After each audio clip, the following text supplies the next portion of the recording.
الحمد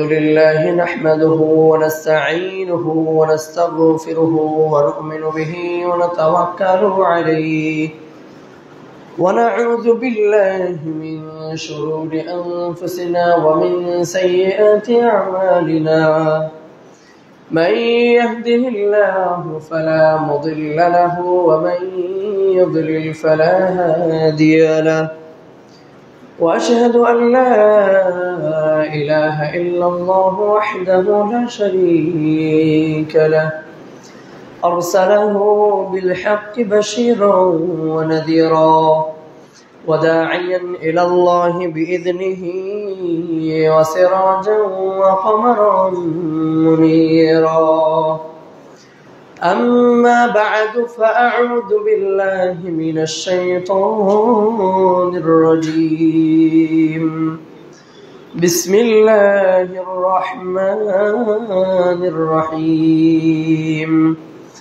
وأوفوا بعهد الله إذا عاهدتم ولا تنقضوا الأيمان بعد توكيدها وقد جعلتم الله عليكم كفيلا إن الله يعلم ما تفعلون وقال تعالى ولا تقربوا مال اليتيم إلا بالتي هي أحسن حتى إذا بلغ أشده وأوفوا بالعهد إن العهد كان مسؤولا وقال تعالى قل أرأيتم شركاءكم الذين تدعون من دون الله أروني ماذا خلقوا من الأرض أم لهم شرك في السماوات أم آتيناهم كتابا فهم على بينة منه بل إن يعد الظالمون بعدهم بعضا إلا غرورا إلى آخر الآية عن أبي هريرة رضي الله عنه قال رسول الله صلى الله عليه وسلم آية المنافق ثلاث إذا حدث كذب وإذا وعد أخلف وإذا اؤتمن خان رواه البخاري ومسلم আলহামদুলিল্লাহ সমস্ত প্রশংসা যাবতীয় গুণগান সেই আল্লাহ রাব্বুল আলামিনের জন্য যে আল্লাহ রাব্বুল আলামিন প্রতি সপ্তাহের ন্যায় প্রতি জুমাবারের ন্যায় এই জুমাবারেও দুনিয়ার সমস্ত কাজকে অপেক্ষা করে দুনিয়ার সমস্ত কাজ থেকে ফারেক করে যে আল্লাহ রাব্বুল আলামিন তার এই মসজিদ পর্যন্ত আসার বসার খুতবা দেওয়ার খুতবা শ্রবণ করার সুযোগটুকু এনায়েত করেছেন সে আল্লাহ রাব্বুল আলামিনের দরবারে শুকরিয়া আদায় করি সকলেই বলি আলহামদুলিল্লাহ অথপর অজস্র অগণিত শান্তির দ্বারা দুরূদ সালাম বর্ষিত হোক সেই নবীর প্রতি যার অক্লান্ত পরিশ্রমের কারণে যার অক্লান্ত পরিশ্রমের মাধ্যমে আমরা খুঁজে পেয়েছি শান্তির ধর্ম ইসলাম তাই সেই নবীর প্রতি সকলেই দুরূদ পাঠ করি সকলেই বলি সাল্লাল্লাহু আলাইহি ওয়াসাল্লাম। সম্মানিত মুসল্লিয়ান কিরাম, আজকে সংক্ষিপ্ত খুতবায় এই সংক্ষিপ্ত সময়ে যে বিষয়টি নিয়ে আলোকপাত করার ইচ্ছা পোষণ করি যে বিষয়টি নিয়ে কথা বলার ইচ্ছা পোষণ করি সেই বিষয়টি হচ্ছে মুনাফিক মুসলিম যখন ইসকনের সহচর হয়। যখন কোনো মুনাফিক মুসলিম ইসকনের সহচর হয় এখানে দুইটি বিষয় রয়েছে। একজন মুসলিমের ভিতরে কোন কোন কারণে তার ভিতরে মুনাফিকি চলে আসে এবং সেই মুনাফিকের কারণে সে ইসকনের সহচর হয়। তো আমরা সোশ্যাল মিডিয়ার মাধ্যমে দেখতে পাচ্ছি যে ইসকন কিরকম ভয়ানক একটা সংগঠন, কিরকম উগ্রবাদী একটা সংগঠন। আর এই ইসকন আজকে সারা বাংলাদেশ থেকে শুরু করে গোটা পৃথিবীতে গোটা বিশ্বে তারা কিরকম উগ্রবাদী হয়ে সন্ত্রাসী হয়ে তারা মুসলিমদের উপর নির্যাতন করছে। তো অত্র বিষয়কে কেন্দ্র করে আল কোরআন এবং সহিহ হাদিসকে সামনে রেখে অল্প কিছুক্ষণ কথা বলে আমার বক্তব্য ইতি টানবো ইনশাআল্লাহ। তো সর্বপ্রথম আমরা যে বিষয়টি জানবো সেটি হচ্ছে মুনাফিক মুসলিম, অর্থাৎ সে মুসলিম হওয়ার পরেও সে মুনাফিক। তো আমরা প্রথমেই জানবো মুনাফিক এই শব্দের অর্থ এবং মুনাফিকের নিদর্শন, কোন কোন আলামত পাইলে, কোন কোন আলামতগুলি মুসলিমের ভিতরে থাকলে সে মুসলিম হওয়ার পরেও সে মুনাফিক হয়ে যাবে, কোন কোন কারণগুলি, কোন কোন দোষগুলি তার ভিতরে থাকলে সে মুনাফিক হয়ে যাবে মুসলমান হওয়া সত্ত্বেও। তো মুনাফিকুন শব্দটি হচ্ছে আরবি, যে শব্দটি এসেছে নিফাকুন থেকে, যে নিফাকুন হচ্ছে বিদ্বেষ বা বিমুখ হওয়া। এর পারিভাষিক হচ্ছে, মুনাফিকের পারিভাষিক হচ্ছে যে নিজেকে বাহ্যিকভাবে মুসলিম দাবি করবে। যে মুনাফিকের যে বাহ্যিক পরিভাষায় যাকে বলা হয় সেটাকে বলছে যে নিজেকে বাহ্যিকভাবে মুসলিম বলে দাবি করবে কিন্তু অন্তরে কুফরি এবং ইসলাম বিদ্বেষী গোপন রাখবে, সেই হচ্ছে মুনাফিক। তো মুনাফিকের কয়েকটা বৈশিষ্ট্য আছে, কয়েকটা দোষ আছে, যেই দোষগুলি থাকলে সে খাঁটি মুনাফিক হয়ে যাবে। এবং এই মুনাফিকদের দ্বারাই সম্ভব যে ইসকনের সহচর হওয়া। তো সহচরটা কি এটা আমাদেরকে বুঝতে হবে। সহচর শব্দের অর্থটা কি? তা আমরা যেমনিভাবে জানতে পেরেছি মুনাফিক অর্থ কি, মুনাফিকের পারিভাষিক অর্থ কি, মুনাফিকের নিদর্শন, কোন কোন আলামতগুলি পেলে মুনাফিক বলে তাকে আখ্যায়িত করা হবে, তেমনি ভাবে সহচর এর একটি শব্দ, এর একটি অর্থ হচ্ছে বন্ধু বা সাথী অথবা কাছের কোনো ব্যক্তি। তো সহচর বলতে এমন কাউকে বোঝানো হয়েছে।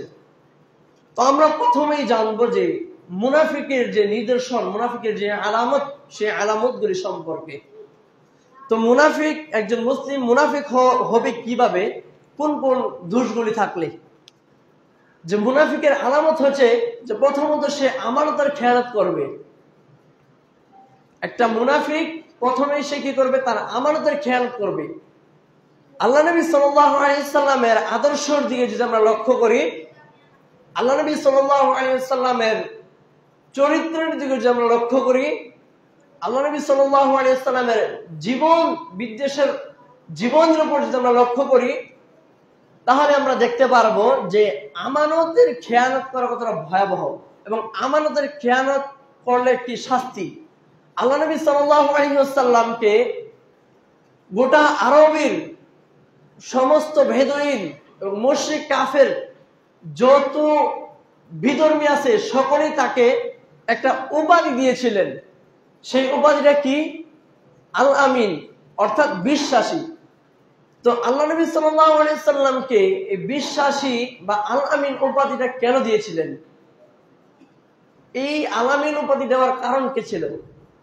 তো বিধর্মীরা এই বলে তাকে এই বিশ্বাসী উপাধিটা দিয়েছিল, আল্লাহ সুবহানাহু ওয়া তাআলার পক্ষ থেকে এই জন্য এই বিশ্বাসটা এসেছিল বিধর্মীদের প্রতি, যে যখন আল্লাহ নবী সাল্লাল্লাহু আলাইহি সাল্লামের কাছে বিধর্মীরা কোনো কিছু আমানত রাখতো, অর্থাৎ জমা রাখতো, তখন আল্লাহ নবী সাল্লাল্লাহু আলাইহি সাল্লাম সেগুলোকে সেভাবেই রেখে দিতেন, আমানতের খেয়াল কখনো তিনি করতেন না।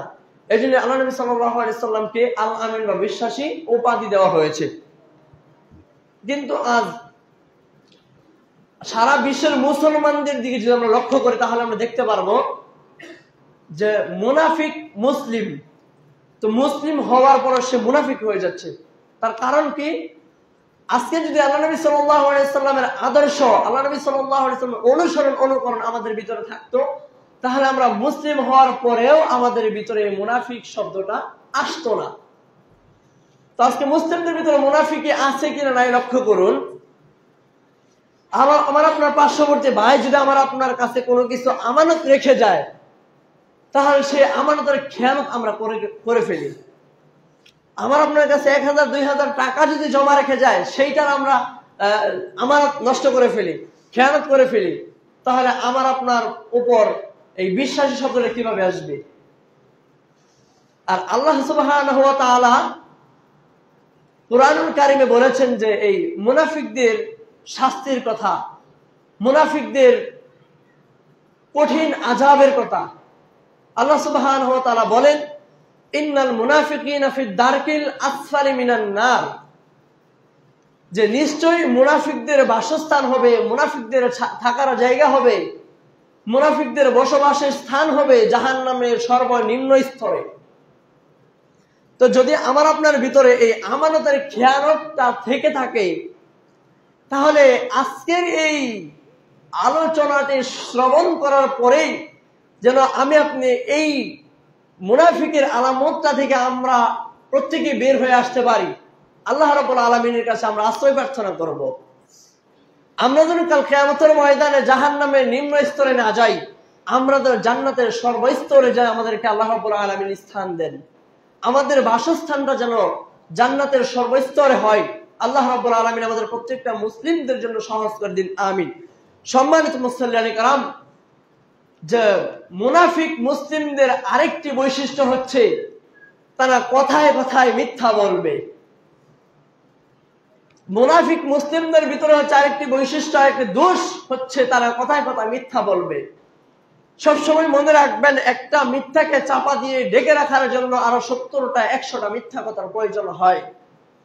আমরা সোশ্যাল মিডিয়ার মাধ্যমে দেখতে পারছি যে টঙ্গীর মুফতি মুহিবুল্লাহ যেই ইমামকে, যেই খতিবকে গুম করা হয়েছিল, যেই কারণে, সেই কারণটি হচ্ছে যখন সেই খতিব মসজিদের মেম্বারে দাঁড়িয়ে, মসজিদের মেম্বারে বসে সে যখন ইসকনের বিরুদ্ধে কথা বলছে, সে যখন ইসকনের বিরুদ্ধে কথা বলছে, ইসকনকে হটানোর জন্য কথা বলছে, ইসকন থেকে সতর্ক হওয়ার জন্য মানুষকে আহ্বান করছে, ইসকন থেকে সতর্ক হওয়ার জন্য মুসলিমদেরকে জানাচ্ছে, তখন সেই ইসকনের লোকেরা, তখন সেই ইসকনের সংগঠনের সাম্প্রদায়িক লোকেরা তাকে গুম করেছে।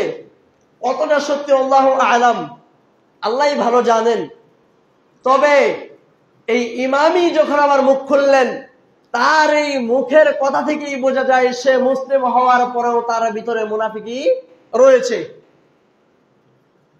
একজন মানুষ, একজন জ্ঞানবান ব্যক্তি, সে তো অচেতন নয়, সে তো মাতাল নয়, সে তো পাগল নয়। যে ব্যক্তি মিম্বারে দাঁড়িয়ে কথা বলার সামর্থ্য রাখে, যে ব্যক্তি মিম্বারে দাঁড়িয়ে কথা বলার সামর্থ্য রাখে, মানুষদেরকে দিনের কথা শ্রবণ করার জন্য আহ্বান করতে সামর্থ্যবান হয়, সেই ব্যক্তি কিভাবে তার মসজিদ থেকে বের হয়ে সেই মিরপুরে, সেই পঞ্চগড়ে যে নিজের পায়ে শিকলবন্দি হয়ে, সে নিজের কাপড় চোপড় খুলে উলঙ্গ হয়ে কিভাবে সে পড়ে থাকতে পারে? অবশ্যই এখানে কোনো কারণ রয়েছে। আর এই কারণ আজকে আমাদের শাসন ব্যবস্থার জন্যই হয়ে থাকে। আজকে সত্যকে চাপা দেওয়ার জন্য সামান্য 5 টাকার একটা চাই প্রয়োজন, একটি চাই যথেষ্ট। আজকে এই সত্যকে চাপা দেওয়ার জন্য একটা 5 টাকা 10 টাকা দামের ব্যঞ্জন সিগারেট, স্টার সিগারেটই প্রয়োজন। একটা স্টার সিগারেট হলেই যথেষ্ট। এই একটা স্টার সিগারেট ধরিয়ে দিলেই এই 5 টাকা একটা চা তাকে পান করার কারণেই সে সত্যকে চাপা দিয়ে ঢেকে রাখতে সক্ষম হয়, এবং এই 2-4 টাকার লোভ দেখিয়ে সত্যকে চাপা রেখে নিজের ভাই, নিজের বাবা মাকেও সে হত্যা করতে সক্ষম হয়। সম্মানিত হাজরিন, এই জন্যই বলেছি যে মুনাফিক মুসলিম কেন ইসকনের সহচর হয়। আজকে এই বিষয়ে কথা বলবো।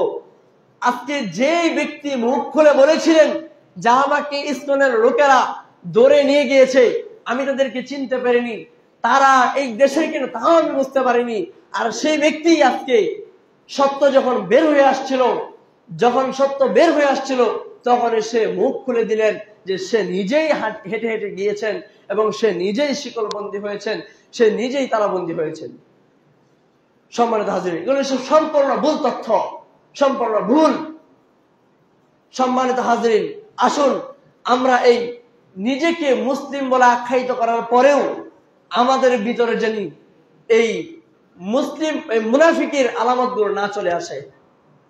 সম্মানিত হাজরিন, আর ইসকনের লোকেরা, ইসকন সদস্য, এই সংগঠনের সাম্প্রদায়িক যারা রয়েছে তাদের কাজ কি? তারা একের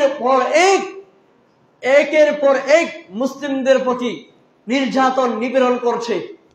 একের পর এক নির্যাতন চলছে মুসলিমদের ইজ্জতের প্রতি, মুসলিমদের ধন সম্পদের প্রতি, মুসলিমদের মালের প্রতি, মুসলিমদের মেয়েদের প্রতি, মুসলিমদের যেই আব্রু সেটার প্রতি তাদের একের পর এক উগ্রবাদী সন্ত্রাসদের কার্যক্রম তারা চালাচ্ছে এই মুসলিমদেরকে ধ্বংস করে দেওয়ার জন্য। সম্মানিত হাজরিন, এই ইসকনের সংগঠন থেকে, এই ইসকনদের হাত থেকে আমরা কিভাবে রেহাই পাবো? আমরা কিভাবে রক্ষা পাবো? এই ইসকনের লোকদের থেকে আমাদেরকে সতর্ক হতে হবে। কিভাবে সতর্ক হব? কিভাবে এদের থেকে আমরা আমাদের নিজেদেরকে হেফাজত করব? আমরা তখনই হেফাজত করতে পারবো নিজেদেরকে যখন আমাদের মুসলিমদের ভিতর থেকে এই মুনাফিকের বৈশিষ্ট্য উঠে যাবে, এই মুনাফিকের কারণগুলো উঠে যাবে। সম্মানিত হাজরিন, মুনাফিকের আরেকটা বৈশিষ্ট্য হচ্ছে যে ওয়াদা ভঙ্গ করবে। এই ওয়াদা ভঙ্গের কারণে এই মুনাফিকরা জাহান্নামের সর্বনিম্ন স্তরে যাবে। আল্লাহ রাব্বুল আলামিন বলেছেন যে ওয়াদা ভঙ্গকারীর কি পরিণতি, ওয়াদা ভঙ্গকারী মুনাফিকের কি শাস্তি। খেয়াল করুন, আল্লাহ রাব্বুল আলামিনের সাথে কৃত ওয়াদা সম্পর্কে আল্লাহ রাব্বুল আলামিন বলবেন।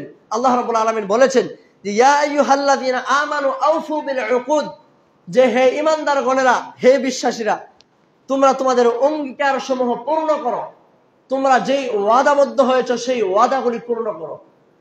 শুধু তাই নয়, আল্লাহ রাব্বুল আলামিন সূরাতুল আন-নাহল এর 91 নম্বর আয়াত নাযিল করে আমাদেরকে জানিয়ে দিলেন যে এই ওয়াদার ব্যাপারে, এই ওয়াদা কতটা কঠিনভাবে মুসলিমদেরকে ধরে রাখতে হবে, আঁকড়ে ধরতে হবে।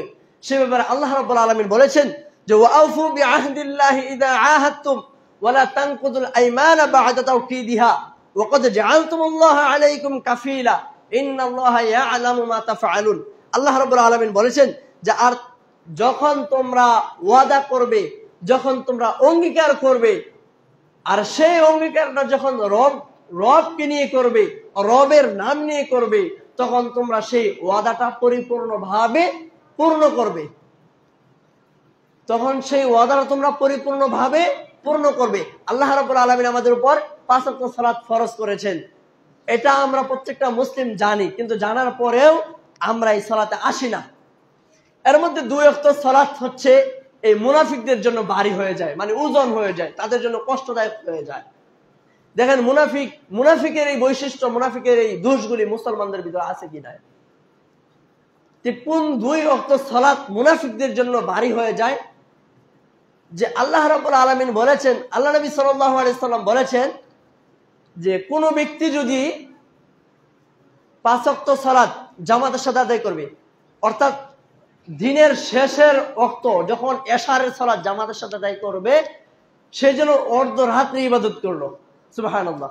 আল্লাহ নবী সাল্লাল্লাহু আলাইহি সাল্লাম বলেছেন যে ব্যক্তি 4 ওয়াক্ত সালাত আদায় করার পরে রাতের বেলা যখন এশারের সালাত জামাতের সাথে আদায় করবে, সে যেন অর্ধরাত্রি ইবাদত করলো। এবং এই এশারের সালাত জামাতের সাথে আদায় করার পর যে ব্যক্তি ফজরের সালাত জামাতের সাথে আদায় করবে, সে যেন সারা রাত ইবাদত বন্দেগী কাটালো, সে যেন সারা রাতে সালাত আদায় করলো। সুবহানাল্লাহ। কিন্তু এই 2 ওয়াক্ত সালাতের এত ফজিলত, এত গুরুত্ব, এত তাৎপর্য, কিন্তু এই 2 ওয়াক্ত সালাতে হচ্ছে মুনাফিকদের জন্য ভারী। এই 2 ওয়াক্ত সালাতে মুনাফিকরা মসজিদে আসে না। এই 2 ওয়াক্ত সালাতে মসজিদে মুসল্লির সংখ্যা খুব কম হয়। আর এই 2 ওয়াক্ত সালাতের কারণেই অধিকাংশ মুসলিমরা মুনাফিক, অধিকাংশ মুসলিমরা হচ্ছে মুনাফিক। আর আল্লাহ নবী সাল্লাল্লাহু আলাইহি সাল্লাম বলেছেন যে মুনাফিকদের জন্য এই 2 ওয়াক্ত সালাত ভারী, এই 2 ওয়াক্ত সালাত ওজন। আর এই ওয়াদাটা, এই অঙ্গীকারটা আল্লাহ নবী সাল্লাল্লাহু আলাইহি সাল্লাম আমাদেরকে দিয়েছেন। আর সেই অঙ্গীকারটা যদি আমরা পালন না করি, তাহলে আমরা আল্লাহ রাব্বুল আলামিনের ওয়াদা, আল্লাহ রাব্বুল আলামিনের অঙ্গীকারটা কিভাবে পূরণ করলাম? যদি এই অঙ্গীকার, এই ওয়াদাটা জন্য পূরণ না করতে পারি, তাহলে আমাদের জন্য বাসস্থান হয়ে যাবে জাহান্নামের নিম্ন স্তরে। ইন্নাল মুনাফিকিনা ফিদ দারকিল আসফালি মিনান নার, যে মুনাফিকদের জন্য বাসস্থান হয়ে যাবে সর্বনিম্ন জাহান্নামের নিম্ন স্তরে। সম্মানিত হাজরিন, তাহলে আমরা প্রত্যেকেই চেষ্টা করব আল্লাহ রাব্বুল আলামিনের এই আদেশ এবং আল্লাহ নবী সাল্লাল্লাহু আলাইহি ওয়াসাল্লামের এই আদেশ, এই ওয়াদাটা সুন্দরভাবে পালন করার জন্য। আমরা যেন কখনো এই ওয়াদা ভঙ্গটা না করি, এই ওয়াদা ভঙ্গটা যেন আমাদের মধ্যে থেকে না হয়। শুধু তাই নয়, আল্লাহ রাব্বুল আলামিন বলেছেন যে আল্লাহর সাথে কৃত ওয়াদা সম্পর্কে কিয়ামতের ময়দানে আল্লাহ রাব্বুল আলামিন নিজে জিজ্ঞাসা করবেন, যে আল্লাহ রাব্বুল আলামিনকে সাক্ষী রেখে যে আপনি ওয়াদা করেছেন যে আল্লাহ, আমি আল্লাহ রাব্বুল আলামিনকে সাক্ষী রেখে কসম করে বলছি, আল্লাহকে সাক্ষী রেখে বলছি যে আমি এই কাজটি সম্পাদন করব, আমি অমুক মসজিদে এত টাকা দান করব, আমি অমুক মাদ্রাসা এত টাকা দান করব। এই আল্লাহর নামকে স্মরণ করে, আল্লাহর নাম মুখে নিয়ে যখন আপনি কোনো অঙ্গীকার করবেন, ওয়াদা করবেন, তখন সেই ওয়াদা আপনাকে পূরণ করতেই হবে। আর সেই ওয়াদা যদি আপনি পূরণ না করেন, কিয়ামতের ময়দানে আল্লাহ রাব্বুল আলামিন জিজ্ঞাসা করবেন। যে কোরআনুল কারীমে আল্লাহ রাব্বুল আলামিন 33 নম্বর সূরা সূরাতুল আহজাবের 15 নম্বর আয়াত নাযিল করে মুসলিমদেরকে স্মরণ করে দিয়েছেন। কেননা আল্লাহ রাব্বুল আলামিন বলেছেন, ওয়াযাক্কির ফাইন্না যিকরা তানফাউল মুমিনিন, যে হে নবী আপনি মুমিনদেরকে স্মরণ করিয়ে দিন। সূরা যারিয়াতের 56 নম্বর আয়াত, যেখানে আল্লাহ রাব্বুল আলামিন আয়াত নাযিল করে বলে দিয়েছেন, হে নবী আপনি মুমিনদেরকে স্মরণ করিয়ে দিন। ওয়াযাক্কির ফাইন্না যিকরা তানফাউল মুমিনিন, মুমিনরা ভুলে যায়, এদেরকে স্মরণ করিয়ে দিন, এদেরকে স্মরণ করিয়ে দিন যে ওয়াদা তারা রবের নাম নিয়ে করবে, যে ওয়াদা তারা রবকে সাক্ষী রেখে করবে, সেই ওয়াদাটা তারা যেন পরিপূর্ণভাবে পালন করে। আর না হলে পৃথিবীর বুকে কোনো মানুষ যদি সেই ওয়াদা ভঙ্গ করে, অঙ্গীকার ভঙ্গ করে, কিয়ামতের ময়দানে আমি রব তাকে আখ্যায়িত করব, আমি রব তাকে ধরবো, আমি রব তাকে আঁকড়ে ধরবো। সেই দিন তার ছোটার কোনো কায়দা থাকবে না, তার ছোটার কোনো রাস্তা থাকবে না, তার পলায়ন করার কোনো ক্ষমতা থাকবে না, তার পালানোর কোনো জায়গা থাকবে না। আল্লাহ রাব্বুল আলামিন বলেছেন, ওয়ালাকাদ কানু আহাদুল্লাহ মিন ক্বাবলু লা ইয়াওয়াল্লুনাল আদবার ওয়া কানা আহদুল্লাহি মাসউলা। আল্লাহ রাব্বুল আলামিন বলেছেন, আর এরা পূর্বেই আমার সাথে অঙ্গীকার করেছিল যে আমার পৃষ্ঠ প্রদর্শন করবে না। পৃষ্ঠ প্রদর্শন মানে কি? কিয়ামতের ময়দানে এরা পলায়ন করবে না। এরা আমার সাথে ওয়াদা করেছিল, আমার সাথে চুক্তি করেছিল যে আমার রব আমাকে যে আদেশ দিয়েছেন, আমার রব আমার উপর যা ফরজ করেছেন, আমার রব আমার উপর যা নিষেধ করেছেন, সেগুলো আমি অক্ষরে অক্ষরে পালন করব। আর এই ওয়াদা যদি আপনি পালন করতে পারেন, এই ওয়াদা যদি আপনি রক্ষা করতে পারেন, এই অঙ্গীকারটা যদি আপনি ধরে রাখতে পারেন, কিয়ামতের ময়দানে রবের এই আযাব থেকে আপনি মুক্তি পেয়ে যাবেন। কিয়ামতের ময়দানে রব আপনাকে এই শাস্তির সম্মুখীন করবেন না, এই রব আপনাকে শাস্তি থেকে হেফাজত করবেন। সম্মানিত হাজিরিন, এই শাস্তি থেকে আমরা কিভাবে হেফাজত হব, এই শাস্তি থেকে আমরা আমাদের নিজেদেরকে কিভাবে হেফাজত করব? আমরা তো ওয়াদাই ভঙ্গ করে ফেলি, আমরা তো এই রবের দেওয়া আদেশটাই ভঙ্গ করে ফেলি, রবের দেওয়ার আদেশটা আমরা বাদ দিয়ে দিই। তাহলে কিয়ামতের ময়দানে আমরা নিজেদেরকে কিভাবে হেফাজত করব? সম্মানিত হাজিরিন, আজকে এই ওয়াদা ভঙ্গ, চুক্তি ভঙ্গ, চুক্তি লঙ্ঘন করা, চুক্তি ভঙ্গন করা প্রত্যেকটা সেক্টর বাই সেক্টরে হচ্ছে। নিজের পারিবারিক জীবন থেকে শুরু করে, সাংসারিক জীবন থেকে শুরু করে রাষ্ট্রীয় পর্যায় পর্যন্ত ওই ওয়াদা ভঙ্গ হচ্ছে। প্রত্যেকটা সেক্টর বাই সেক্টরে, আপনি কোন সেক্টরে যাবেন? আজকে মুসলিমদের প্রতি এত নির্যাতন কি জন্য হচ্ছে? মুসলিমদের কি আজকে এত আযাব কি জন্য করতে হচ্ছে? তাদের অন্যতম একটি কারণ হচ্ছে মুসলিমদের ভিতরে মুনাফিকি চলে এসেছে, মুসলিমদের ভিতরে মুনাফিকি ঢুকে গিয়েছে। আর এই জন্য মুনাফিকের কারণে আজকে মুসলিমরা প্রতিনিয়ত তারা নির্যাতিত হচ্ছে, নিপীড়িত হচ্ছে, আর প্রতিনিয়ত তারা মার খাচ্ছে। সম্মানিত হাজিরিন, আজকে দেশের শাসক যদি আজকে শান্তিময় দেশটাকে গড়তে চাইতো, দেশটাকে যদি শান্তিময় করার চেষ্টা করত, সে যদি কোরআনের বিধিবিধান, কোরআনের সংবিধান যদি দেশটাকে পরিচালনা করত, কোরআনের সংবিধান যদি দেশটা পরিচালনা করত, তাহলে দেশে এত মুসলিমদের ভিতরে মুনাফিকের বৈশিষ্ট্য থাকতো না। আর এত মানুষদের ভিতরে নিজের ভাইয়ের সাথে ওয়াদা ভঙ্গ করে, নিজের মায়ের সাথে সন্তান ওয়াদা ভঙ্গ করে, নিজের ছেলে নিজের বাবার সাথে ওয়াদা ভঙ্গ করে, চুক্তি ভঙ্গ করে, তাহলে আপনার সংসারে অশান্তি আসবে না। তা আসবে না কোথায়? আপনার সংসার ধ্বংস হবে না তো সংসার ধ্বংস হবে না কার? আপনার স্ত্রী বেপরদায় চলবে না তো চলবেটা কার? আপনার স্ত্রী বেপরদায় বাহিরে যাবে না তো আপনার কার মা বোন বেপরদায় বাহিরে যাবে? সম্মানিত হাজিরিন, আজকে এগুলো সব কিছুর গুড় হচ্ছে কোরআনের সংবিধান থেকে আমরা আমাদের নিজেদেরকে দূরে সরিয়ে দিয়েছি। কোরআনের সংবিধান থেকে আমরা আমাদের নিজেদেরকে দূরে সরিয়ে দিয়েছি। আপনি মনে রাখবেন, যতদিন পর্যন্ত আপনি কোরআনের সংবিধান থেকে নিজেকে দূরে রাখবেন, আপনি ততটা জাহান্নামের কাছাকাছি চলে যাবেন। আর এই কোরআনের সংবিধানকে আপনি যত আঁকড়ে ধরবেন, ততটা আপনি জাহান্নামের নিকটবর্তী হবেন। অর্থাৎ আল্লাহ নবী সাল্লাল্লাহু আলাইহি ওয়াসাল্লাম কিছু আমল দিয়েছেন, যে ক্ষুদ্র ক্ষুদ্র আমল, সেই আমলগুলি করলে আপনি খুব সহজেই জান্নাত হাসিল করতে পারবেন। আল্লাহ নবী সাল্লাল্লাহু আলাইহি ওয়াসাল্লাম বলেছেন, 5 ওয়াক্ত সালাতের পরে কিছু ছোট্ট ছোট্ট আমল রয়েছে, সেই আমলগুলি করলে আপনি খুব সহজে জান্নাত হাসিল করতে পারবেন। নবী করিম সাল্লাল্লাহু আলাইহি ওয়াসাল্লাম বলেছেন যে প্রত্যেক ফরজ সালাতের পরে যেই ব্যক্তি আয়াতুল কুরসি পাঠ করবে, মৃত্যু ব্যতীত তাকে কোনো কিছু জান্নাতের পথ থেকে আটকাতে পারবে না। সুবহানাল্লাহ। তাহলে আমার আপনার ভিতরে যদি মুনাফিকে থাকে, আমার আপনার ভিতরে যদি মুনাফিকে থাকে, আমার আপনার ভিতরে যে 2 ওয়াক্ত সালাত যদি ভারী হয়ে যায়, আমার আপনার ভিতরে যে ফজর এবং এশার সালাত ভারী হয়ে যায়, তাহলে আপনি প্রত্যেক ফরজ সালাতের পরে আয়াতুল কুরসির পাঠ কিভাবে করব? আর আপনি মৃত্যুর পরেই সঙ্গে সঙ্গে কিভাবে জান্নাত হাসিল করব? আরেকটি আমল, আল্লাহ নবী সাল্লাল্লাহু আলাইহি ওয়াসাল্লাম বলেছেন, সাইয়্যিদুল ইস্তিগফার একটি দোয়া রয়েছে, সেই দোয়াটি যে ব্যক্তি সকালবেলা পাঠ করবে, সে যদি সন্ধ্যার আগে মৃত্যুবরণ করে, তাহলে সে জান্নাতে চলে যাবে।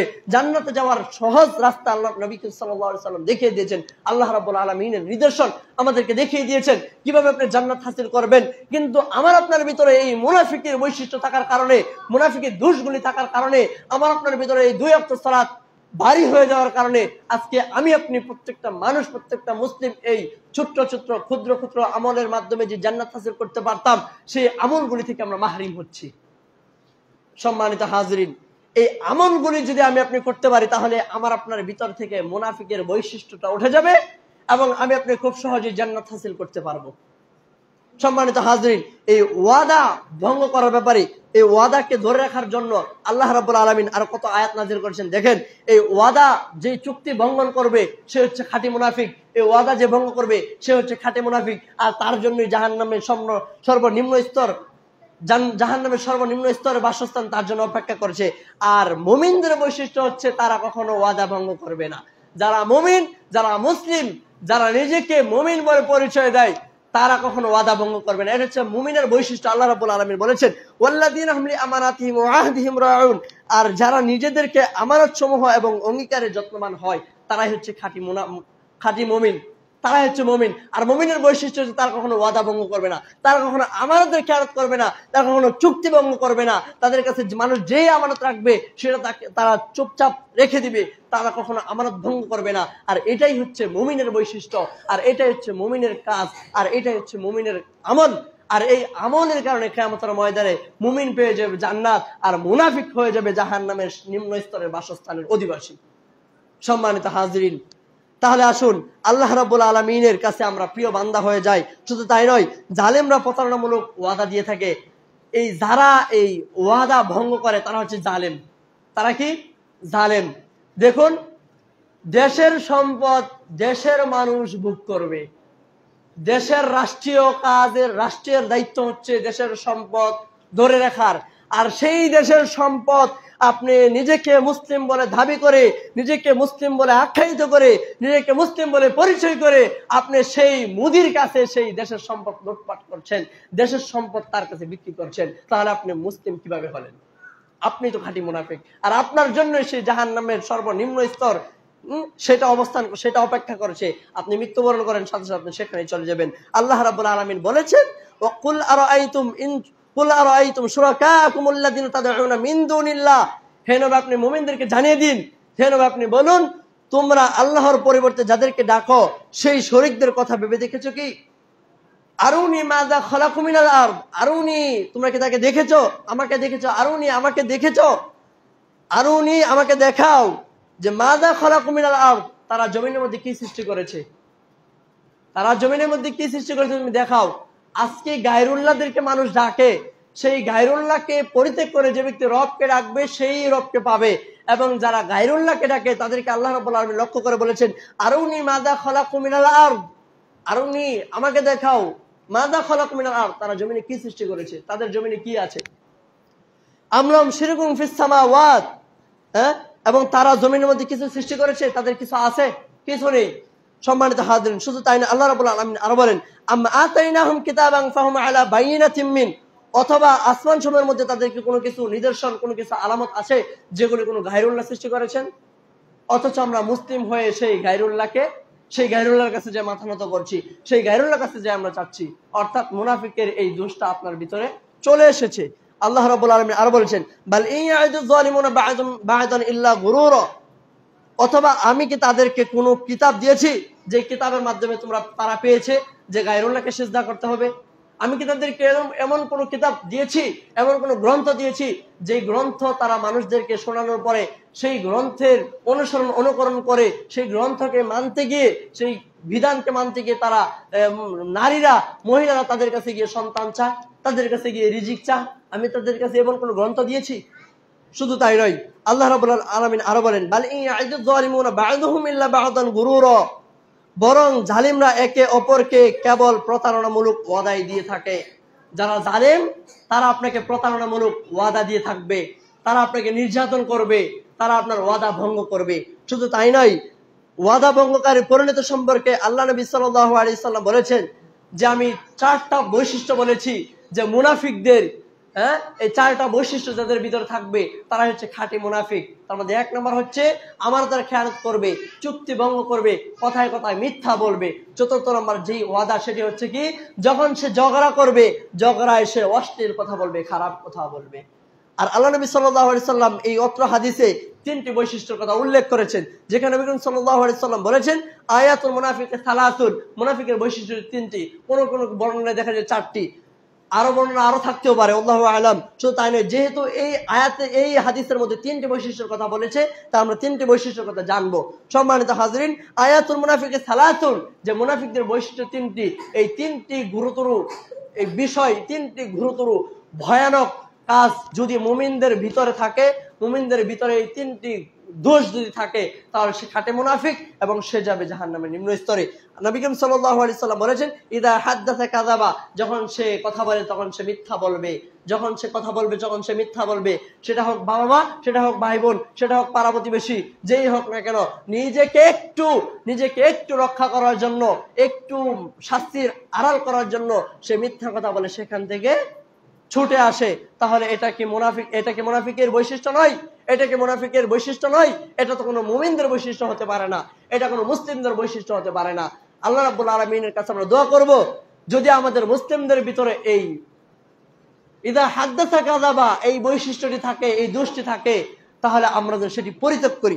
নবী করিম সাল্লাল্লাহু আলাইহি সাল্লাম আরো বলেছেন, ওয়াইদা ওয়া'আদা আখলাফা, যখন এই 3টি কথার মধ্যে যখন একটি কথা নবী করিম সাল্লাল্লাহু আলাইহি সাল্লাম বলেছেন যে যখন সে কথা বলবে তখন সে মিথ্যা বলবে, এবং দ্বিতীয় নম্বর যে পয়েন্টটি বলেছেন, যখন তার কাছে কোনো আমানত থাকবে সে আমানতটা খেয়ানত করবে। এই বৈশিষ্ট্যটা যদি আমাদের কোনো মুমিনদের ভিতরে থাকে, তাহলে কিন্তু আমরা মুমিন থাকবো না, আমরা মুনাফিক হয়ে যাব। মুসলিম হওয়ার পরে আমরা মুনাফিক হয়ে যাব। আর মুনাফিকদের কাজ হচ্ছে কি, ইস্কনদের সহচর হওয়া, অর্থাৎ ইস্কনদের বন্ধু হওয়া, অর্থাৎ বিধর্মীদের বন্ধু হওয়া, অর্থাৎ হিন্দুদের বন্ধু হওয়া। আজকে যে হিন্দুদের বন্ধু না হতো, কাছের মানুষ না হতো, ইস্কনের কাছের মানুষ না হতো, তাহলে দেশে এই পর্দাশীল মেয়েরা নির্যাতিত হতো না। পর্দাশীল মেয়েরা আজকে তাদের নির্যাতিত হতো না এবং তাদের প্রতারণার শিকার হতো না। আর আজকে ইস্কনদের বন্ধ হওয়ার কারণে, এই বিধর্মীদের বন্ধ হওয়ার কারণে মুসলিম প্রতিনিয়ত অত্যাচারিত হচ্ছে, প্রতিনিয়ত ধর্ষিত হচ্ছে, প্রতিনিয়ত তাদের মাল ইজ্জত আবরুর প্রতি তারা হামলা চালাচ্ছে। লক্ষ্য করুন, এই ইসকনের লোকের আজকে হামলা চালাচ্ছে কিনা। গাজীপুরের সেই মাদ্রাসায় পড়ুয়া সেই মেয়েকে 3 দিন এক রুমে আটকে রেখে তারা সম্মিলিতভাবে অনেক মানুষ মিলে তাকে নির্যাতন করেছে। এটা কি ইসকনের কাজ নয়? আর আজকে আপনি ইসকনের সহযোগিতা হচ্ছেন, আজকে আপনি ইসকনের বন্ধুত্ব হচ্ছেন, আজকে আপনি ইসকনকে সমর্থন করছেন। মসজিদে পর্যন্ত ইসকনের কথা বলার কারণে সেই মসজিদের ইমামকে পর্যন্ত ছেড়ে দিচ্ছেন। মসজিদ ইসকনের বিরোধিতা করার কারণে সেই ইমামকে হুমকি ধমকি দিচ্ছেন। আজকে আপনি মসজিদের খতিবকে হুমকি ধমকি দিচ্ছেন। যে বিধর্মীদেরকে মুখোশ উন্মোচন করার জন্য যে আল উলামা ওয়ারাসাতুল আম্বিয়া, নবীর ওয়ারিসদেরকে নবী করিম সাল্লাল্লাহু আলাইহি সাল্লাম শিক্ষা দিয়েছেন যে হক কথা বলার জন্য, আর আজকে সেই হক কথা আপনি বন্ধ করে দিতে চাচ্ছেন। মসজিদ কমিটির সদস্য হয়ে ইসকনের বিরুদ্ধে যখন কথা বলা হয়, হিন্দুদের বিরুদ্ধে যখন কথা বলা হয়, জামাতের দল হয়ে, জামাতের পক্ষবাদী হয়ে, বিএনপি আওয়ামী লীগের পক্ষবাদী হয়ে আপনি সরাসরি একজন আলেমকে আপনি নির্যাতিত করছেন, একজন আলেমকে আপনি বেইজ্জতি করছেন। আপনি কিভাবে মুসলিম থাকেন? আপনি তো বিধর্মী চাইতেও খারাপ। সম্মানিত হাজিরিন, আজকে দেখা যায় ওয়াজের ময়দানে মসজিদের মেম্বারে দাঁড় করিয়ে সরাসরি ইমামকে অপহরণ করা হয়। মাইকের বক্তব্যের স্টেজ থেকে, মাহফিলের স্টেজ থেকে বক্তার একজন আলেমের সামনে থেকে মাইক টেনে নেওয়া হয়। বিএনপির নেতা মাহফিল বন্ধ করে দিতে চায়, জামাতের নেতা মসজিদে ইসকনের বিরুদ্ধে কথা বলতে দেয় না, জামাতের নেতা মাহফিলের স্টেজে ইসকনের বিরুদ্ধে কথা বলতে দেয় না, মন্দিরের বিরুদ্ধে কথা বলতে দেয় না। তাহলে আমাদের ভিতরে আজকে মুমিনদের বৈশিষ্ট্য কোথায়? আজকে আমাদের বিরুদ্ধে, আমাদের উপর এত নির্যাতন নিপীড়ন কি জন্য হচ্ছে? আমাদের ভিতরে এত নির্যাতন, অত্যাচার, অভাব অনটন দেখা যাচ্ছে। এগুলো হচ্ছে আমাদের হাতের কামাই। এগুলোর আজকে যদি আমরা সঠিক কথা বলতে পারতাম, হক কথা বলতে পারতাম, তাহলে আমাদের উপর এত নির্যাতন, এত অত্যাচার, এত অন্যায়, এত জুলুম আমাদের উপর করতে পারতো না। সম্মানিত হাজিরিন, একটা ভিডিওতে দেখলাম যে মসজিদের খতিব উনি দাঁড়িয়ে ইসকনের বিরুদ্ধে কথা বলছেন। তো পাশে সেক্রেটারি সভাপতি নাকি একজন মানুষ, একজন ব্যক্তি দাঁড়িয়ে আছে, টুপি পরানো, উনি বলতেছে ইসকনের বিরুদ্ধে আপনি কেন কথা বলবেন? ইসকন আমরা কি ক্ষতি করেছে? হ্যাঁ বেটা, ইসকন ক্ষতি করলে ক্ষতিটা করেছে কে? আজকে বিধর্মীরা ক্ষতি করলে ক্ষতিটা করেছে কে? হযরত শাহজালাল আন্তর্জাতিক বিমানবন্দরে এত এত কোটি কোটি টাকার সম্পদ পুড়িয়ে ছারখার করে দিয়েছে কে? মুসলিম পুড়িয়ে দিয়ে ছারখার করেছে। মুসলিমদের আবরুর উপর হামলা চালিয়েছে। আর চট্টগ্রামের ইপিজিতে আগুন লাগিয়েছে কে? লাগিয়েছে মুসলিম লাগিয়েছে। আজকে মুসলিমদের মেয়েদেরকে আজকে ধরে ধরে নির্যাতন করছে কে? করছে মুসলিম করেছে। তাহলে সেই উগ্রবাদী সন্ত্রাসদের বিরুদ্ধে মসজিদে কথা হবে না তো কোথায় কথা হবে? সেই উগ্রবাদী সন্ত্রাসদের বিরুদ্ধে মাহফিলের ময়দানে কথা হবে না তো কথা হবে না কোথায়? মুসলিমরা কিভাবে সচেতন হবে? মুসলিমদেরকে কিভাবে আল উলামা ওয়ারাসাতুল আম্বিয়া, এই নবীর ওয়ারিসরা কিভাবে সতর্ক করবে? একজন নবীর ওয়ারিসের তো কাজ তা প্রত্যেকটা মানুষের ঘরে ঘরে গিয়ে বলাটা সম্ভব নয়। যেহেতু ঐক্যবদ্ধভাবে সকলে মসজিদে আসে, ঐক্যবদ্ধভাবে ওয়াজের প্যান্ডেলে গিয়ে বসে, সেখানেই আমাদের দায়িত্ব কর্তব্য হচ্ছে এই বিধর্মীদের ষড়যন্ত্র, অত্যাচার, অন্যায় থেকে নিজেদেরকে হেফাজত করার ব্যাপারে একজন মুমিনের দায়িত্ব, মুসলিমের দায়িত্ব, এই নবীর ওয়ারিসদের দায়িত্ব কর্তব্য হচ্ছে মুমিনদেরকে স্মরণ করে দেওয়া। কেননা এই কথা আল্লাহ রাব্বুল আলামিন নিজেই বলেছেন, ওয়াযাক্কির ফাইন্না যিকরা তানফাউল মুমিনিন, যে হে রাসূল আপনি মুমিনদেরকে স্মরণ করে দিন, মুমিনদেরকে মনে করে দিন। আর প্রত্যেকটা সেক্টর বাই সেক্টরে আজকে হিন্দু, প্রত্যেকটা সেক্টর বাই সেক্টর আজকে ইসলামের লোক সন্ত্রাসী করছে, চাঁদাবাজি করছে। আর তাদের বিরুদ্ধে কথা বললে আপনি মুসলিম হয়ে কেন আপনার তো চলে? তার মানে বোঝা গেল আপনি মুসলিম নয়, আপনি হচ্ছেন খাঁটি মুনাফিক। আর নবী করিম সাল্লাল্লাহু আলাইহি সাল্লাম বলেছেন এই চারটি বৈশিষ্ট্য যার ভিতরে থাকবে সেই হচ্ছে খাঁটি মুনাফিক। আর মুনাফিকের কাজ হচ্ছে ইসকনদেরকে সহযোগিতা করা, ইসকনদের বন্ধু হওয়া, বিধর্মীদের বন্ধু হওয়া। যারা সরাসরি প্রকাশ্যে আল্লাহর শত্রু, যারা প্রকাশ্যে নবী মুহাম্মদ সাল্লাল্লাহু আলাইহি সাল্লামের শত্রু, আপনি মুসলিম হয়ে কিভাবে তাদের বন্ধু হয়ে যান? আর আপনি বলছেন রোজা পূজা এক। হ্যাঁ, এখন তো জান্নাত হচ্ছে বিএনপির দখলে, আপনারা জানেন কিনা আল্লাহু আলাম। আজকে জান্নাতের দখলে নিয়ে গেছে বিএনপিরা। সরাসরি প্রকাশ্যে বলতেছে যদি আপনি বিএনপিকে ভোট দেন তাহলে আপনি জান্নাতে যাবেন। এর অর্থ কি বোঝায়? এটার মানে কি? আপনি জান্নাতের দায়িত্ব নিয়ে নিলেন, অর্থাৎ আপনার দলকে আমি ভোট দিলেই, এই দানের শীষ আমি ভোট দিলেই, এই খালেদা জিয়াকে আমি ভোট দিলেই, এই তারেক জিয়াকে আমি ভোট দিলেই আমি জান্নাত হাসিল করতে পারবো। অর্থাৎ আপনি জান্নাতের ক্ষমতা আপনার হাতে, আপনি মানুষদেরকে জান্নাতে দিতে পারবেন। অর্থাৎ আপনি আপনার দলের দিকে মানুষকে আহ্বান করছেন না, আপনি জাহান্নামের দিকে মানুষকে আহ্বান করছেন।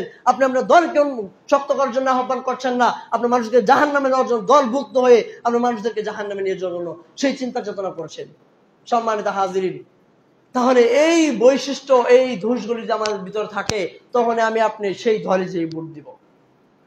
আর আপনি মনে করতেছেন আমার এই দুই একটা ভোটের কারণে দেশের শাসক বিএনপি আওয়ামী লীগ জামাত হয়ে যাবে। না, আল্লাহ রাব্বুল আলামিন যাকে ক্ষমতা দিয়েছেন, যাকে আল্লাহ রাব্বুল আলামিন এটার জন্য প্রযোজ্য মনে করেন, আল্লাহ রাব্বুল আলামিন তাকে সেই চেয়ারে বসাবেন। তো আমার আপনার এত উগ্রবাদী হয়ে মুসলিমদের উপর নির্যাতন করে নিজে ক্ষমতার চেয়ার ধরে রাখার জন্য এত উগ্রবাদী হওয়ার কোনো প্রয়োজন নেই। নিজের ইমানকে নষ্ট করার জন্য এত প্রয়োজন নেই। আপনি আমল করুন, আপনি রবের কাছে মাথা নত করুন, চাইতে থাকেন। আপনি বিধর্মীদের কাছে যে মাথা নত করবেন, আল্লাহ নবী সাল্লাল্লাহু আলাইহি ওয়াসাল্লাম কোনোদিন বিধর্মীদের কাছে যে মাথা নত করেননি। আল্লাহ নবী সাল্লাল্লাহু আলাইহি ওয়াসাল্লাম থেকে শুরু করে যত নবী রাসূল দুনিয়াতে এসেছেন, প্রত্যেকটা নবী রাসূলকে এই জালেমরা নির্যাতন নিপীড়ন করছে, অন্যায় অত্যাচার জুলুম করেছে। তারপরে কোনোদিন কোন নবী এই জালেমদের কাছে মাথা নত করেননি। নূহ আলাইহিস সালাতু ওয়াস সালামের দিকে আপনি লক্ষ্য করুন, নূহ আলাইহিস সালাতু ওয়াস সালামের জীবনের দিকে আপনি লক্ষ্য করুন। নূহ আলাইহিস সালাতু ওয়াস সালাম 950 বছর দাওয়াতি কাজ করেছেন। যখন নূহ আলাইহিস সালাতু ওয়াস সালাম ঘর থেকে বের হইতেন ইসলামের দিকে মানুষকে আহ্বান করার জন্য, তখন এই বিধর্মীরা ধরে ধরে তাকে পিটাতো, মারধর করতো, পিটিয়ে পিটিয়ে তাকে অজ্ঞান করে ফেলতো, বেহুশ করে ফেলতো। এই বেহুশ করার পরেও নূহ আলাইহিস সালাতু ওয়াস সালাম এই ইসলাম থেকে খারিজ হয়ে যান নাই, ইসলামের দাওয়াত বন্ধ করে দিতে চান নাই, ইসলামের দাওয়াত তিনি বন্ধ করে দেন নাই। তাহলে আপনি কিভাবে সেই বিশ্বনবী জনাবে মুহাম্মদুর রাসূলুল্লাহ সাল্লাল্লাহু আলাইহি ওয়াসাল্লামের উম্মত হয়ে, যেই নবীর উম্মত হওয়ার জন্য অনেক নবী রাসূলরা পর্যন্ত আল্লাহ রাব্বুল আলামিনের কাছে দোয়া করেছেন, আর সেই নবীর উম্মত আপনি না চাইতেই হয়েছেন, আর সেই নবীর উম্মত হয়ে আপনি কিভাবে বিধর্মীদের কাছে যে মাথা নত করেন? কিভাবে গিয়ে আপনি বিধর্মীদের কাছে আপনি মতানক্য করেন? কি জন্য আপনি বিধর্মীদের কাছে যে আপনি শুভেচ্ছা স্বাগতম জানান? কি জন্য গিয়ে আপনি বিধর্মীদের এই পূজা উৎসবে গিয়ে তাদের এই লাড্ডু খান? কিভাবে গিয়ে আপনি তাদের কাছে প্রসাদ খান? এই বছর মুসলিমরা মন্দিরে গিয়ে প্রসাদ খেয়েছে, আগামী বছর নির্বাচন থাকলেও নির্বাচন না থাকলেও আগামী বছর মসজিদের এই মুসলিমরা এই মন্দিরে গিয়ে পূজা করবে। এবছরে দেখা গিয়েছে অনেক মুসলিম জুব্বা পরে দাড়ি মুখে নিয়ে গিয়ে ওখানে মন্দিরের সামনে গিয়ে পূজা করতেছে। তাহলে চিন্তা করুন, নবী করিম সাল্লাল্লাহু আলাইহি ওয়াসাল্লাম যে বলেছেন 1450 বছর আগে যে হাদিসটা নবী করিম সাল্লাল্লাহু আলাইহি ওয়াসাল্লাম আমাদের জন্য রেখে গিয়েছেন, নবী করিম সাল্লাল্লাহু আলাইহি ওয়াসাল্লাম বলেছেন যে এমন একটা সময় আসবে যে সময় আমার উম্মতেরা নিজের ওয়েটকে ধরে রাখার জন্য, নিজের ক্ষমতাকে ধরে রাখার জন্য তারা ঈমান পর্যন্ত বিক্রি করে ফেলবে। আর আজকে সেই কথা বাস্তবায়িত হচ্ছে। আজকে সেই কথা অক্ষরে অক্ষরে বাস্তবায়িত হচ্ছে কি হচ্ছে না আপনারা দেখতেই পারতেছেন, আমরা দেখতে পারতেছি, সোশ্যাল মিডিয়ার মাধ্যমে দেখতে পারতেছি, প্রত্যেকটা মানুষ দেখতে পারতেছে যে আজকে তারা ঈমান বিক্রি করে দিয়েছে কি দিয়েছে না। সম্মানিত হাজিরিন, তাহলে আসুন আমরা এই মুনাফিকদের এই আলামত থেকে আমরা নিজেদেরকে হেফাজত করি এবং এই বিধর্মীদের থেকে আমরা আমাদের নিজেদেরকে হেফাজত করি। আজকে যে আপনি নিজেকে এই বিধর্মীদেরকে হেফাজত করতে পারেন, বিধর্মীদের অত্যাচার থেকে আপনি বেঁচে যাবেন। আর আপনি বিধর্মীদের অত্যাচার থেকে বেঁচে গেলে আপনার সন্তানাদিরা বেঁচে যাবে। আর আজকে আপনি যদি বিধর্মীদের সাথে মত পোষণ করেন, এই বিধর্মীদেরকে গিয়ে যদি আপনি শুভেচ্ছা জানান, তাহলে আপনি মনে রাখুন, আপনি অপেক্ষায় থাকুন, 2 দিন পর আপনার মেয়েকে ধরে তারা নির্যাতন করবে, জুলুম করবে, আপনার স্ত্রীকে ধরে তারা ইফতিজিং করবে। সম্মানিত হাজিরিন, তাহলে এই আমার আপনার স্ত্রীকে, আমার আপনার সন্তানাদিদেরকে হেফাজতে রাখার জন্য আমার আপনার প্রত্যেকটা মুমিনের ঈমানি দায়িত্ব যে বিধর্মীদের কবল থেকে, বিধর্মীদের ষড়যন্ত্র থেকে হেফাজতে রাখার জন্য প্রত্যেকটা বাবার দায়িত্ব এবং কর্তব্য হচ্ছে প্রত্যেকটা মা এবং বোনদেরকে পর্দার মধ্যে রাখা এবং এই মুনাফিকদের বৈশিষ্ট্য থেকে বের করে আনা। তাদের ভিতরে যে মিথ্যা কথা থাকে, তাদের ভিতরে যে আমানতের খেয়ানত থাকে, তাদের ভিতরে যে ওয়াদা খেয়ানত থাকে, তাদের ভিতরে যদি কথা বলার সময়, ঝগড়ার সময় যদি অশ্লীল কথা, খারাপ কথা থাকে, তাহলে এদেরকে এই কোরআন এবং হাদিস দ্বারা বুঝিয়ে শুনে তাদেরকে এই মুনাফিকের এই বৈশিষ্ট্য, মুনাফিকের দোষ থেকে বের করে আনতে হবে। তাহলে আমার আপনার সংসারে শান্তি আসবে, আমার আপনার দেশে শান্তি আসবে, আমার আপনার দেশটা শান্তিময় হবে। সম্মানিত হাজিরিন, তাই আসুন এই ইসকনের সহচর বলতেছিলাম যে সহচর বলতে কি বুঝি আমরা বন্ধু, এই ইসকনের বন্ধু যেন আমরা না হই। ইসকনের বন্ধু হওয়ার কারণে আজকে ইসকন প্রতি সেকেন্ডে প্রত্যেকটা মুহূর্তে তাদের সাহস বেড়ে যাচ্ছে, তারা মুসলিমদের ইজ্জতের উপর পর্যন্ত হামলা চালাচ্ছে। তাই আসুন আমরা রবের কাছে দোয়া করি যে আল্লাহ রাব্বুল আলামিন যেন আমাদের প্রত্যেককেই এই বিধর্মীদের ষড়যন্ত্র থেকে হেফাজত করুক। আল্লাহ রাব্বুল আলামিন আমাদেরকে এই মুনাফিকের এই যে দোষগুলি রয়েছে, এই দোষগুলি থেকে আমাদেরকে হেফাজত করুক। আল্লাহ রাব্বুল আলামিন আমাদের সবাইকে হেফাজত করুক। আল্লাহুম্মা আমিন।